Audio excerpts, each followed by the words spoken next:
Mazmur 23 ayat 4. Sekalipun aku berjalan dalam lembah kekelaman, aku tidak takut bahaya, sebab Engkau besertaku. Ayat ini menggambarkan bahwa meskipun sedang berada dalam situasi yang gelap, sulit, dan menakutkan, seseorang tidak perlu takut bahaya karena Tuhan selalu menyertainya. Berikut ini adalah beberapa hal yang dapat dipetik dari ayat ini. Tuhan melindungi umatnya seperti seorang gembala melindungi dombanya. Tuhan menyediakan hidangan bagi umatnya di hadapan lawannya. Tuhan mengurapi kepala umatnya dengan minyak. Tuhan memenuhi piala umatnya.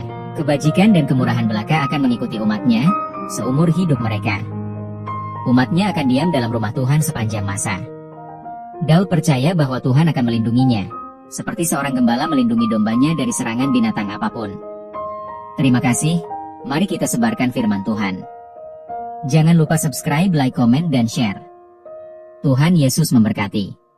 Kita tidak tahu apa yang terjadi kepada kita hari esok, namun satu hal YG pasti, Tuhan Yesus di depan memimpin jalan kita.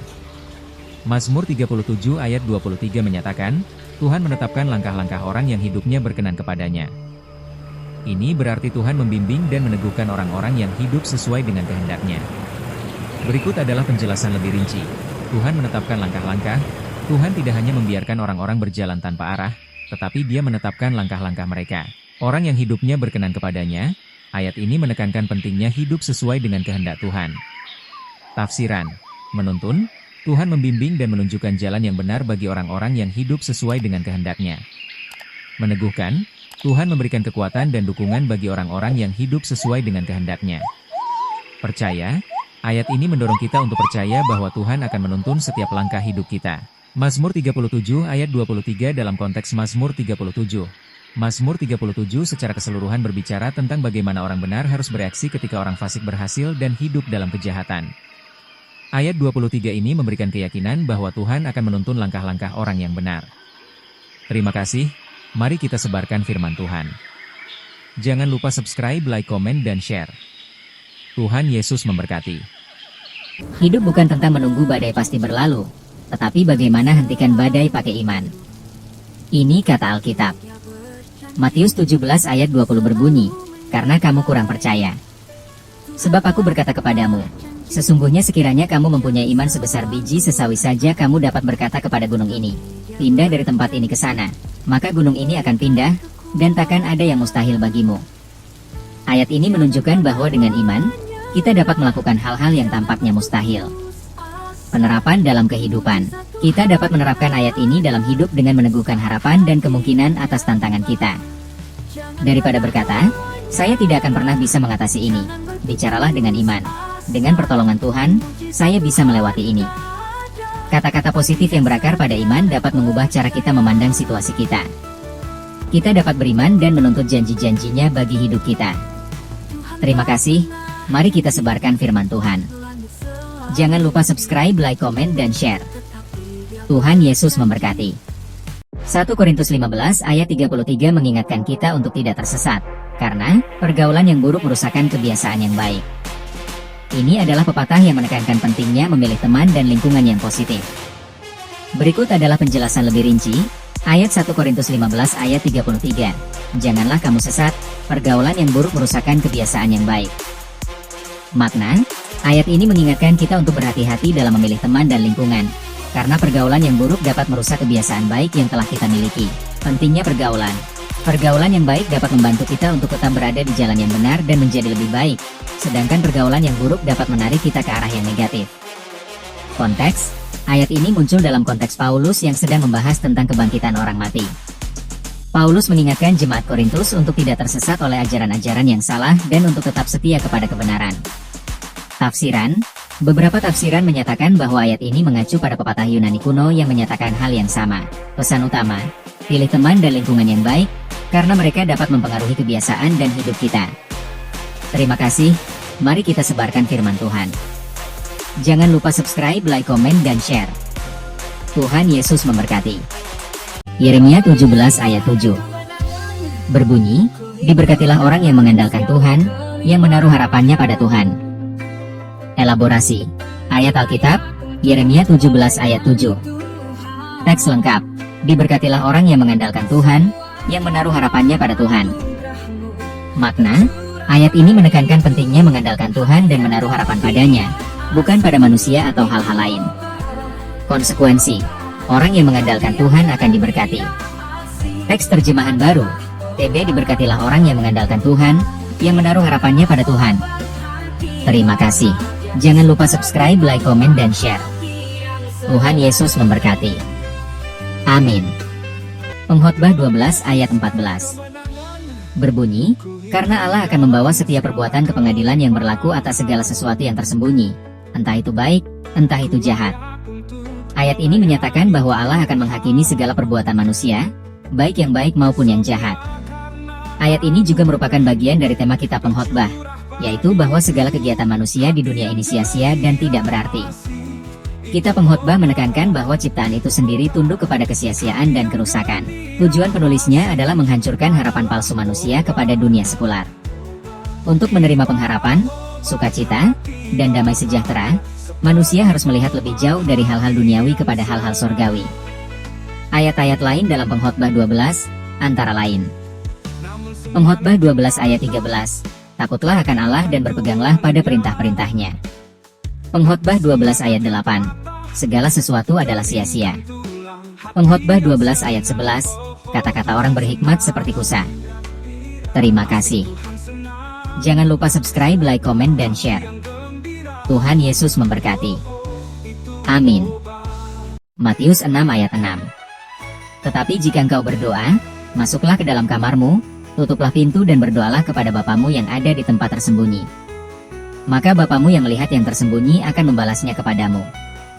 Ayat ini mengajarkan bahwa berdoa harus dilakukan dengan ketulusan dan kerendahan hati. Ayat ini juga mendorong orang percaya untuk mencari hubungan sejati dengan Tuhan. Tafsiran ayat.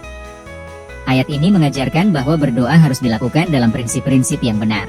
Ayat ini berkaitan dengan ayat sebelumnya, di mana Yesus melarang pengikutnya mengikuti kebiasaan berdoa orang munafik. Ayat ini mendorong orang percaya untuk memiliki tempat di mana ia dapat sendirian dengan Allah. Ayat ini menawarkan panggilan abadi untuk ketulusan dan kerendahan hati dalam doa. Ayat ini telah membentuk praktik doa Kristen sepanjang sejarah. 1 Yohanes 5 ayat 14-15 berbunyi, dan inilah keberanian percaya kita kepadanya, yaitu bahwa ia mengabulkan doa kita, jikalau kita meminta sesuatu kepadanya menurut kehendaknya. Dan jikalau kita tahu bahwa ia mengabulkan apa saja yang kita minta, maka kita juga tahu bahwa kita telah memperoleh segala sesuatu yang telah kita minta kepadanya.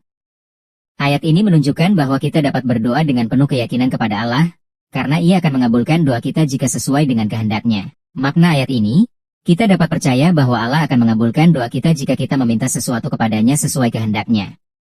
Kita dapat yakin bahwa Allah akan memberikan apa yang kita minta jika kita percaya bahwa Allah mendengarkan kita. Kita dapat berdoa dengan penuh keyakinan untuk segala sesuatu yang kita tahu dikehendakinya bagi kita, seperti damai sejahtera, hikmat, dan iman. Kita dapat datang kepada Allah membawa segala kebutuhan kita, karena Allah mengasihi dan memperhatikan kita secara intim. Apologetika.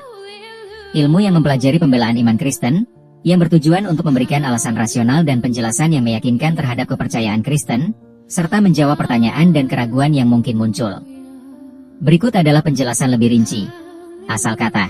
Kata, apologetika, berasal dari bahasa Yunani kuno, apologia, yang berarti pembelaan atau pertahanan. Tujuan, apologetika bertujuan untuk memberikan dasar rasional dan bukti-bukti untuk mendukung kebenaran iman Kristen.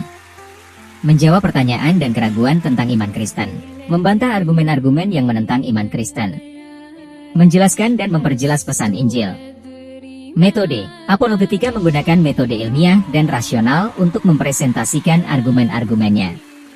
Hubungan dengan iman Kristen, apologetika dianggap sebagai bagian penting dari iman Kristen, karena membantu orang-orang Kristen untuk memahami dan mempertahankan iman mereka, serta untuk berbagi iman mereka dengan orang lain.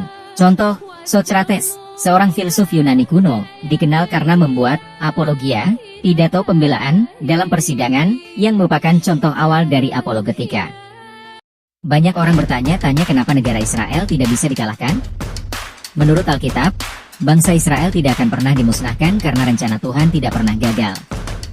Israel adalah bangsa pilihan Tuhan. Menurut Alkitab, Israel tidak bisa dikalahkan karena Allah berjanji akan melindungi mereka. Allah juga berjanji akan menjaga dan mengikuti umat Israel sampai ke tanah perjanjian, dan sampai selama-lamanya. Penjelasan: Allah memilih bangsa Israel karena ia telah berjanji kepada Abraham bahwa keturunannya akan menjadi bangsa yang besar dan menempati tanah Kanaan. Allah berjanji bahwa bangsa Israel akan menjadi umat perjanjiannya sepanjang mereka mau mematuhi perintah-perintahnya. Allah berjanji bahwa dia akan melindungi Israel, kesayangannya. Allah membuat perjanjian dengan umat Israel di Gunung Sinai. Namun, Israel pernah berbuat dosa, seperti menjual orang benar karena uang, menginjak-injak kepala orang lemah ke dalam debu, dan membelokkan jalan orang sengsara. Karena itu, Tuhan mengirimkan Asyur untuk mengalahkan mereka. Berikut beberapa ayat Alkitab yang berkaitan dengan bangsa Israel. Ulangan 28 ayat 9-10. Allah berjanji bahwa bangsa Israel akan menjadi umat perjanjiannya selama mereka mematuhi perintah-perintahnya. Keluaran 19 ayat 1-25. Allah membuat perjanjian dengan umat Israel di Gunung Sinai.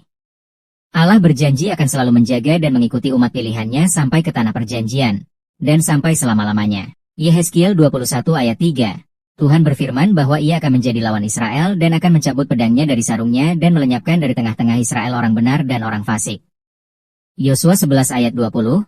Tuhan berkehendak mengeraskan hati orang-orang itu supaya mereka datang berperang melawan Bani Israel. Konflik antara Israel dan Palestina telah diceritakan dalam Alkitab, mulai dari sejarah perselisihan hingga kemungkinan